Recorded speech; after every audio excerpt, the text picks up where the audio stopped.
आत्मा की आरपी आवाज सिंह नहीं साहब, होती। इन तमाम सवालों इसलिए का अब देश के आपसे किसानों जवाब को जरूर भरोसा नहीं चाहेंगे, है। क्योंकि भरोसे के साथ साथ इस बात पर भी सवाल उठा लिए जाते हैं कि बिना चर्चा के ही पास कर देते हैं बिल, अध्यादेश। Yes yes. धन्यवाद। सुरभि जी, मैं पता नहीं कांग्रेस के मेरे प्रवक्ता जानते लोकसभा में राज्यसभा में दोनों में बिल गए, वहां पर बात हुई, वहां चर्चा हुई, लोकसभा में पूरी खुलकर चर्चा हुई। राज्यसभा में इन लोगों ने चर्चा करने का भी ठीक समझा, इस कारण से वहां पर इन्होंने शर्तें की, परंतु वहां पर भी बिल पास हुआ, लोकसभा में बिल पास हुआ और इसलिए वापस से लोकसभा और राज्यसभा में जाएगा बिल। ये लोग सुप्रीम कोर्ट भी गए थे इस बारे में लेकर, सुप्रीम कोर्ट का वर्डिक्ट मिल जाए। दूसरी बात, मैं मेरे कांग्रेस के प्रवक्ता से पूछना चाहूंगा, 90,000 करोड़ रुपए का कर्जा माफी की बात करी थी इन्होंने पंजाब के अंदर जब चुनाव के अंदर आए थे। कुल मिलाकर 4650 करोड़ का कर्जा माफी हुई, बाकी 84,000 करोड़ के लगभग आज भी कर्जा किसानों के सिर पे है पंजाब के सर में।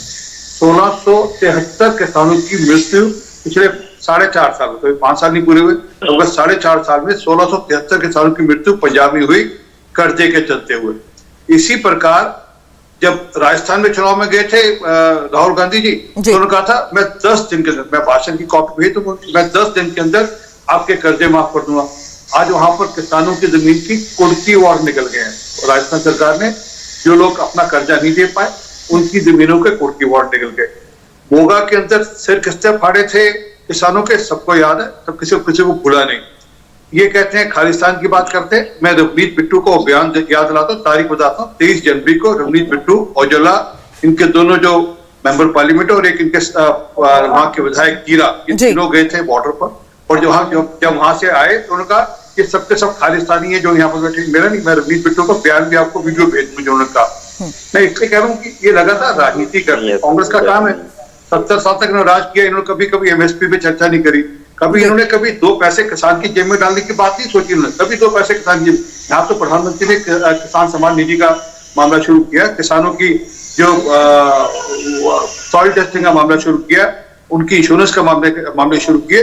तो लगातार प्रधानमंत्री जी किसानों को लेकर चिंतित रहे और लगातार उस पर काम हुआ। परंतु कांग्रेस को राजनीति करनी है, इनको मौका मिल गया है किसानों का कर्जा का इस्तेमाल करना है और राजनीति करनी है। मैं आप भी निवेदन करूंगा दोनों किसान नेताओं से जो यहाँ पे पुष्पेंद्र जी और भानु प्रताप जी बैठे कि इनके बहकावे मत आए। हाँ, आपके इश्यूज हैं, आप जरूर डिस्कस करिए, उस डिस्कशन के आधार पर, चर्चा के आधार पर रास्ता निकालिए।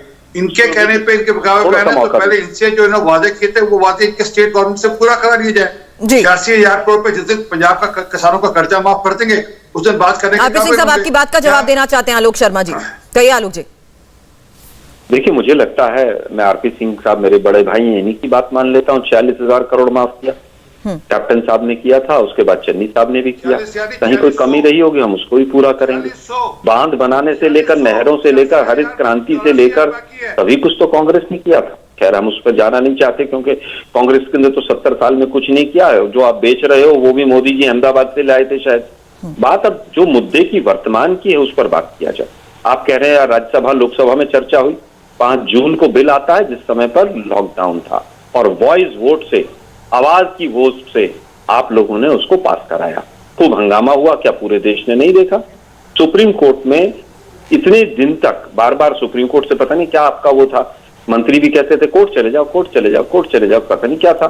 सुप्रीम कोर्ट में जो रिपोर्ट गई मार्च से लेकर आज तक वो ओपन नहीं हुई। हम पूछना चाह रहे हैं कि जो आपने डीजल और तमाम जो इनपुट्स कॉस्ट थी प्रति हेक्टेयर 20 से 25,000 बढ़ गई, उसके बाद उसका क्या हुआ? हम पूछना चाह रहे हैं कि आपको पता चल गया वो इनकम टैक्स की रेट जो किसानों पर हुई थी वो किस किस का पैसा कहां से आया? फंडिंग चाइना से आई, पाकिस्तान से आई, कनाडा से आई, और वो टेंट के पैसे कहां से आए? अब तो सबको, सरकार को पता चल गया होगा अब तो। मुझे लगता है कि आप देश को गुमराह करना बंद कीजिए। देश समझ चुका है, एक झूठे प्रधानमंत्री को अब देश स्वीकार नहीं कर रहा है। मैं एक प्रवक्ता होने के नाते इतने कठोर शब्दों का इस्तेमाल कर रहा हूं क्योंकि 1 बार 2 बार होता है, जबान फिसल गई, गलत आंकड़ा नीचे के स्टाफ ने दे दिया, लेकिन ये तो पूरी तरह से देश के प्रधानमंत्री हैबिचुअल हैं झूठ बोलने के। ये तो झूठ बोलकर ही पूरी तरह से अपने भरोसे को खो चुके हैं। दुर्भाग्य है कि 1 साल तक पूरे विश्व में किसान आंदोलन की वजह से हिंदुस्तान का जिस तरह से अपमान हुआ, उसके लिए कौन दोषी है? 700 जो शहीद हुए उसके लिए कौन दोषी है? केवल एक व्यक्ति, एक झूठा व्यक्ति, मोदी साहब। इंडिया टीवी हर वक्त हर जगह डाउनलोड करने के लिए सर्च करें India TV news Google play store या ऐप स्टोर पर।